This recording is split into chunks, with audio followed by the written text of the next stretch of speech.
Hello, I'm Milan Szarawiński and you're watching TVP World Talks, where every word matters. Disinformation and fake news has become so prevalent that truth is now becoming an increasingly rare commodity. The search for the truth can actually be made more and more difficult by the fact that not all social media networks are complying with certain standards. So the question remains, how do we actually address this phenomenon? For that, we have invited our first guest today, Jowita Michalska, Digital EU Ambassador and CEO at the Digital University. Hello and welcome to TVP World. Hello, thanks for having me. So a recent report suggests, the report actually compiled by NATO, that disinformation not only keeps on spreading, but it is also touching upon new areas. This apparently includes climate change, of all things. So there are groups which insist that certain natural phenomena, for example, are the result of human activities, secret weapon testing. Why have they chosen this particular field to basically spread this disinformation? Apparently much of it originating from Russia, as it always does. Disinformation is everywhere when the topics are important. So I think climate change is something which is on the highlight. So that is why it is also, being done. Mostly, this is a very interesting year because this is a year of elections where almost 4 billion people is going to vote.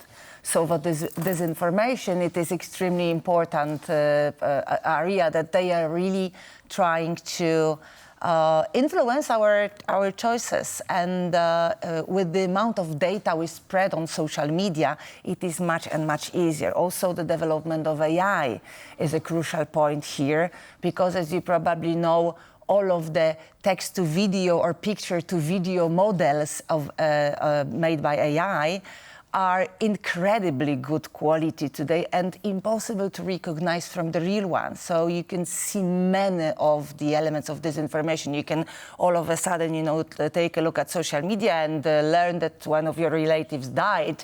And the more famous person you are, the more often it happens. Especially with deepfake videos. But why climate change? Why was this chosen as this sort of target for these organizations? Because climate change is one of the most important topics. Because we have very hot summer, because we have incredibly growing challenges and problems in this field, and it's visible by every citizen. That is why, because we are talking about it, because we are thinking about it, this is becoming a very interesting topic for those spreading disinformation. And if you take a look at the portfolio of the topics that are being part of disinformation, it is everything that is on the highlight, or that is important for us, because this is making us, making some action points. Yeah? So doing something, changing our point of view on different things, or understanding things in a different way. That is what disinformation is for. So, and on the other hand, we're completely unprepared. So we have this huge disproportion of what technology can do today and what we understand from this technology. Because on one hand, we have those big tech companies, we have hyperscalers, which, apart from European standards, are completely not regulated. So in general, the only law which we have for disinformation and hate speech, which is so complex, is Digital Services Act. The DSA. I mean, this kind of brings me to my next question. Before we briefly address the NATO report again, because it also highlights another really interesting thing. But you've mentioned the DSA. Now, the European Union has taken action against these big tech companies, quite recently against X, formerly known as Twitter, saying that the blue check system can actually be misleading. So what is this investigation about, and do you think it's going to be effective? Oh, that is just the beginning of all lobbying, or tip of the created. Iceberg. Yes, that's the top of the iceberg. So we are just, trying. That I think it's amazing what is happening. That actually we can regulate those companies, because Like if you ask me 10 years ago, I would say it is completely impossible because they are already that big. They have PR teams, they have lobbyists, they have lawyers, much more than every country.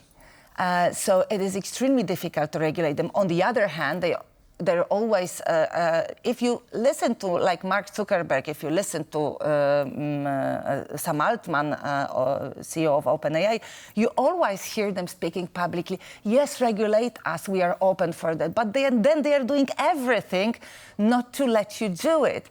So they are almost not regulated in US. In some areas, there are some actions taken, but DSA is the only I would say regulation area that they are really. We are just at the beginning of this process. Elon Musk has lashed out. He says that this is stifling free speech. You shouldn't do that. Elon Musk is a very special person. On one hand, it is very difficult to deal with the person who is the wealthiest person in the world, first or second. And he's very controversial, and I think he builds his personality on it. So he's also very tricky in what he's saying. And I'm frequently asked about his, like, what he said that, he said this. But usually he's not taking actions of what he's saying. And he just wants to be controversial. So this is like difficult to follow really what he's and try to predict what is his decisions about.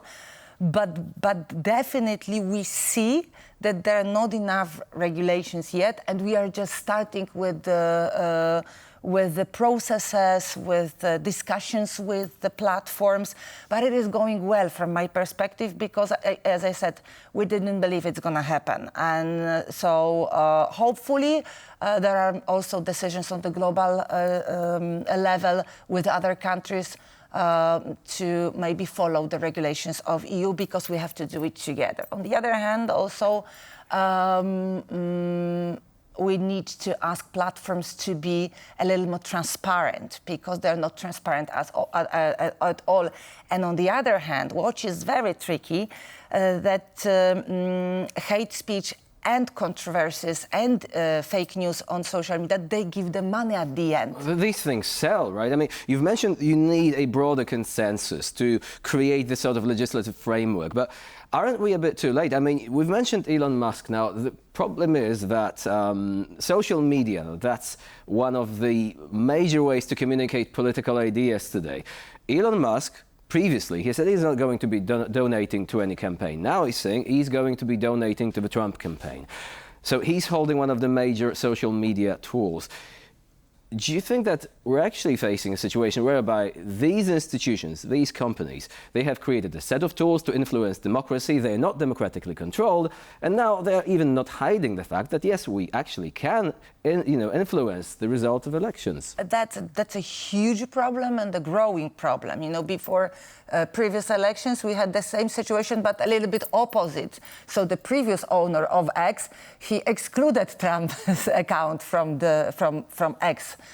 From Twitter those days, and we were discussing, is it okay, because this is the candidate, this is a presidential candidate, so you cannot do it. Now we see the opposite situation. So media are not independent anymore, and that's a huge problem for us all. And even more, social media are, as I said, not transparent, because it's all driven by algorithm. And the more controversial data, the more controversial content we have there, the more engagement is around, and at the end, the more money the social media platform earns. On the other hand, we don't see their data. Their data are not controlled by independent organizations.